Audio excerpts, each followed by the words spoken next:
ఉన్న బంగారాన్ని విడిపించి ఆ రోజు ఆన్లైన్ రేటుకే మేము కొంటాం. Sharma gold company. So present మనకి రామ్ ప్రసాద్ అండ్ ఆది ఇద్దరు కూడా లైవ్ లో ఉన్నారు కాబట్టి వాళ్ళు ఏ విధంగా ఈ సక్సెస్ ని ఎంజాయ్ చేస్తున్నారు వాళ్ళ మాటలను తెలుసుకుందాం. So first of all thank you so much ఇద్దరు కనెక్ట్ అయినందుకు. హైపర్ ఆది అండ్ రామ్ ప్రసాద్, ఎలా అనిపిస్తుంది ఇంత పెద్ద విక్టరీ? పవన్ కళ్యాణ్ గారి 10 ఏళ్ల కష్టానికి ఈ రోజు సరైన ఫలితం వచ్చింది. ఆ ఏపీ రాజకీయాల్లో ఇంత పెనుమార్పు రావడానికి one of the major reason Pawan Kalyan గారు.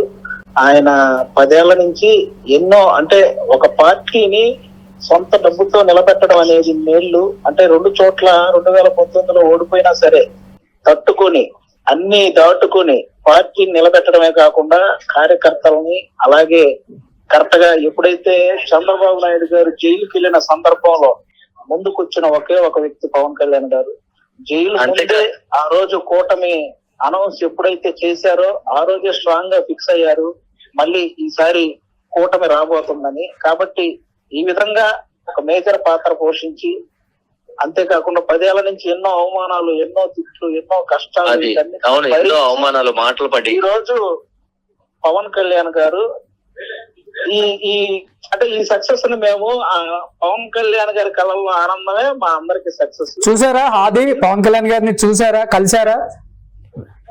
లేదు, మేము ఇక్కడ హైదరాబాద్ ఉన్నాము. అక్కడ కళ్యాణ్ గారు రేపు ఇప్పుడు చంద్రబాబు నాయుడు గారిని కలవడానికి వెళ్తున్నారు. కలిసిన తర్వాత వాళ్ళు మాట్లాడుకున్న తర్వాత నెక్స్ట్ మళ్ళీ మేమందరం అక్కడికి వెళ్ళి కళ్యాణ్ గారిని కలవడం జరుగుతుంది.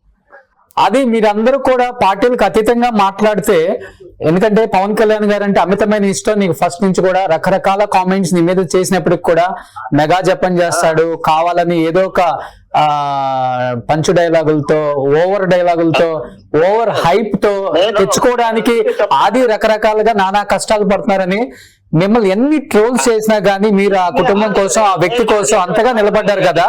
ఏమనిపిస్తుంది ఇవన్నీ దాటుకొని ఈ రోజు ఇంత పెద్ద విజయం? చెప్తున్నాను, గుళ్ళో చేస్తారు కదా భజన అని.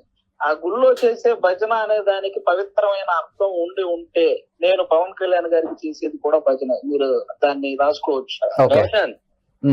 రాంప్రసాద్, మెగా ఫ్యామిలీని ఎవరన్నా ఏనంటే మాలాంటి వాళ్ళని బాధపడతాం, గానీ ఆది లాంటి బాధపడ్డు.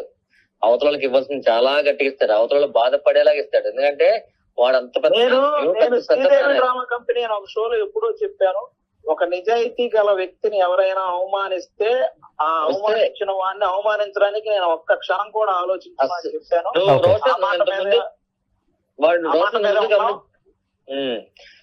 ముందు జబర్దస్త్ షోనే, ఎందుకంటే జబర్దస్త్ షో అంటే ఆదికైనా మా అందరికీ చాలా ఇష్టం. జబర్దస్ట్ షోనే ఒకసారి కించపరిస్తే ఆది వెళ్ళి, అప్పుడు ఆది ఇంకా కొత్త, మేమందరూ సీనియర్, ఆది వెళ్ళి డిబేట్ లో కూర్చొని కత్తి మహేష్ లాంటి వ్యక్తికే గట్టిగా గట్టి వార్నింగ్ చేయడం మనం ఏంటి. ఆది ఇప్పుడే అందుతుంది లైవ్ అప్డేట్. పిఠాపురంలో బాజీ మెజార్టీ దిశగా పవన్ కళ్యాణ్ 11వ రౌండ్ ముగిసేసరికి 50,234 ఓట్ల ఆధిక్యంలో పవన్ కళ్యాణ్. ఎలా అనిపిస్తుంది? అది 1,00,000 వరకు వెళ్తే మేము అనుకున్నది జరిగినట్టు. మేమందరం ఫస్ట్ నుంచి చెప్తుందా 1,00,000 మెజారిటీతో గెలుస్తారని. అక్కడ వరకు వెళ్తే మేము ఇంకా హ్యాపీ. అదే జరగబోతుంది. ఎప్పుడైతే ఫస్ట్ రోజు పిఠాపురంలో ప్రచారానికి వెళ్ళామో ఫస్ట్ రోజు మేము అనౌన్స్ చేసిందే 1,00,000 మెజారిటీతో గెలవబోతున్నారు. ఎవరు ఎన్ని కుట్రలు చేసినా, ఎన్ని ప్రయత్నాలు చేసినా ఇదే జరుగుద్ది అని చెప్పాము. ఆ రోజు తీసుకున్న డెసిషన్ ప్రకారమే మా జబర్దస్త్ వాళ్ళు కానీ, నేను కానీ, రాంప్రసాద్ కానీ, గెటప్ సీన్ కానీ, అలాగే సుధీర్ అన్న కానీ, ఇలా చాలా మంది, ఇంకా సినిమా సెలబ్రిటీస్ చాలా మంది కూడా వచ్చారు. ఇంకా మేమైతే కొంచెం నాగబాబు గారి సలహాతో 21 చోట్ల కూడా ఆల్మోస్ట్ జనసేన నిలబడ్డ 21 చోట్లకు కూడా వెళ్ళడానికి ప్రయత్నం చేశాం. ఆల్మోస్ట్ ఒక 19 అయితే పూర్తిగా కవర్ చేశాం. అలా తిరిగి ప్రచారం చేసాం అనమాట. ఎందుకంటే అది ఓన్లీ పవన్ కళ్యాణ్ గారి మీద ఉన్న అభిమానంతో, ఆయన పడుతున్న కష్టం, ఆయన చేసిన సహాయ కార్యక్రమాలు ఇవన్నీ దగ్గర నుంచి చూసిన వాళ్ళం కాబట్టి.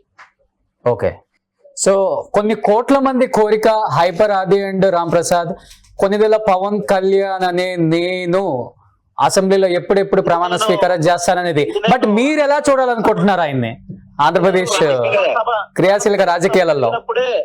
రణస్థలం సభ జరిగినప్పుడే నేను ఈ మాట చెప్పాను. నాకే కాదు ఆంధ్రప్రదేశ్ ప్రజలందరికీ ఉన్న కోరిక కొనితెల పవన్ కళ్యాణ్ అనే నేను ఆ మాట వినాలని. ఇది నేను రణస్థలం అప్పుడే చెప్పాను. ఇప్పుడు నేను చెప్పే కదా, నువ్వు బాహుబలి సినిమాలో ఇంటర్వెల్ సీన్ చూడబోతున్నావు అంతే.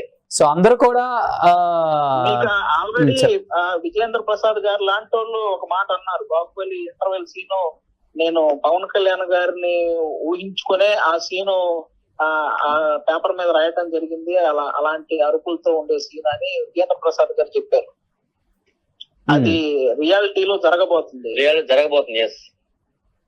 సో ఎన్నో అవధులు ఆటంకాలు ఎదురైనప్పటికి కూడా మీరు ఒక మనిషి నిజాయితీ వైపు నిలబడ్డారు కాబట్టి నిజంగా మీకు అందరూ కూడా యాక్సెప్ట్ చెప్పాలి. ఎందుకంటే ఒక రకంగా చెప్పాలంటే చాలా అవధులు ఎదుర్కొన్నాడని చెప్పుకోవచ్చు అది ఈ మధ్య కాలంలో ఒక రకంగా చెప్పాలంటే. బట్ అందరూ అంటున్నారు ఎందుకంటే ఇప్పుడు కాదు, మార్చి 14, 2014లో జనసేన ఆవిర్భావ దినోత్సవం జరిగినప్పటి నుంచి జనసేనకు సపోర్ట్ గానే ఉంటున్నాం. జనసేన గురించి ఎవరైనా తప్పుగా మాట్లాడితే ఎదురు తిరిగి మాట్లాడుతున్నాం. అవతలోడు మమ్మల్ని సోషల్ మీడియాలో మా అమ్మల్ని తిట్టాడు, మా నాన్నలను తిట్టాడు, మా ఫ్యామిలీలో వాళ్ళని కూడా ట్రోల్ చేస్తూ ఎన్నెన్నో చేశారు. వాటన్నిటికీ కూడా ఎదురుకి నిలబడ్డాం. ఎందుకంటే ఏదో ఒక రోజు నిజాయితీ గెలుస్తుందని నమ్మాం. అది ఈ రోజు జరిగింది. 10 సంవత్సరాల మీ ఓపిక అంతే. లాస్ట్ టైం ఇలాగే రిజల్ట్ రోజు కూర్చుంటే 2019లో ఆల్మోస్ట్ కళ్ళమ్మడి నీళ్లు ఒక్కటే తక్కువ. పవన్ కళ్యాణ్ గారు లాంటి వ్యక్తి 2 చోట్ల ఓడిపోతుంటే దాన్ని వీళ్ళు ఎగతాళి చేస్తూ టీవీల్లో గాని బయట గాని ఇలా మాట్లాడుతుంటే చాలా చాలా చాలా చాలా బాధపడ్డాం.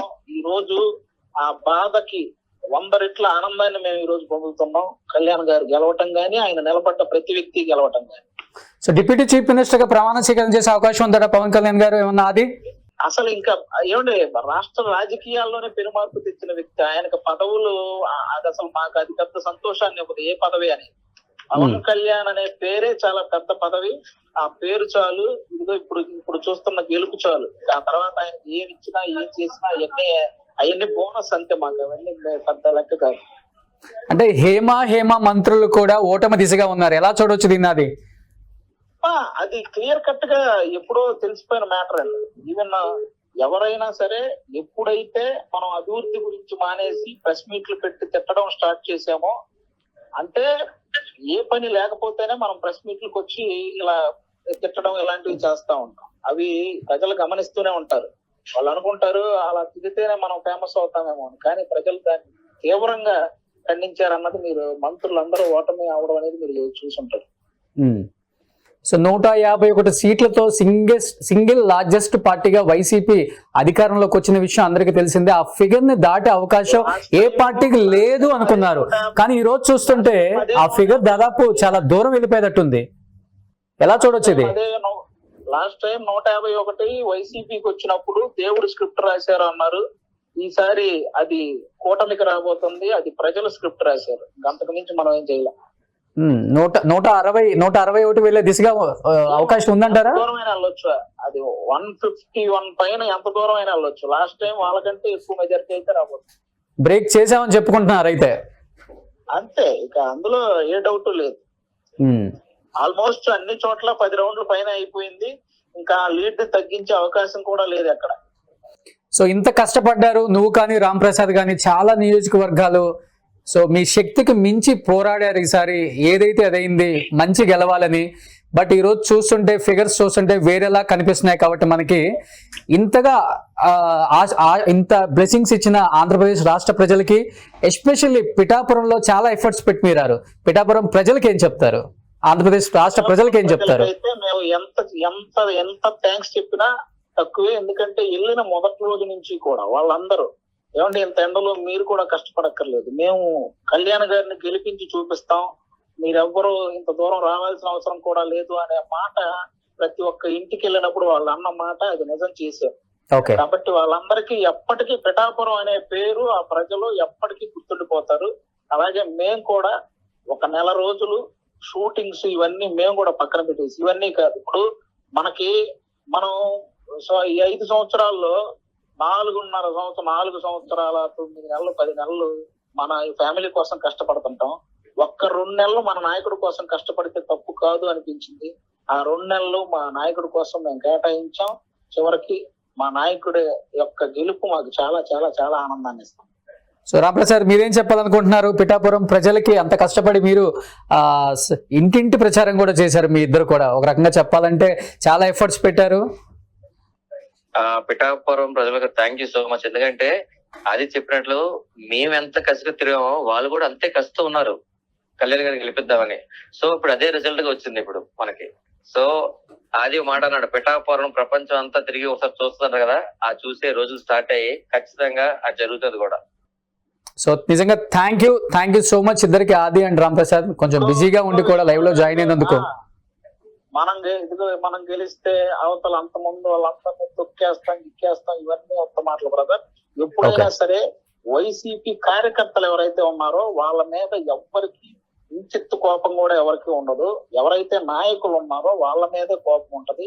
కాబట్టి కార్యకర్తలను ఎవరిని కూడా ఎవరి జోలికి కూడా మా వాళ్ళు గాని ఎవరు గాని వెళ్ళరు. ఎందుకంటే కార్యకర్తలు అనే వాళ్ళు వాళ్ళ పని వాళ్ళు చేస్తారు తప్ప వాళ్ళు ఎవరి జోలికి వెళ్ళరు. ఎవరైతే నాయకులు అలాగే సోషల్ మీడియాలో ఒక బ్యాచ్ ఉంటారు వాళ్ళ మీద మాత్రమే మా కోపం ఉంటది. ఎందుకంటే వాళ్ళు చేసింది మాత్రం చాలా చాలా పెద్ద మిస్టేక్. నాయకులు గాని సోషల్ మీడియాలో ఎవరైతే ఈ సోషల్ మీడియా రన్ చేశారో వాళ్ళు మరీ విపరీతంగా చాలా మంది ఫ్యామిలీస్ ని మీరేమో ఆడవాళ్ళని చూడకుండా ఇలా ట్రోల్ చేసిన బ్యాచ్ ఉన్నారు. వాళ్ళని మాత్రం ఖచ్చితంగా వదిలేదు లేదు, అందులో డౌట్ లేదు. Okay, thank you so much Aadi and Ram Prasad. Congratulations once again all the కూటమి members also. Thank you brother, thank you so much. Suman టీవీలో మీ పర్సనల్ అండ్ బిజినెస్ ప్రమోషన్స్ కోసం కింది నెంబర్కి కాంటాక్ట్ చేయండి.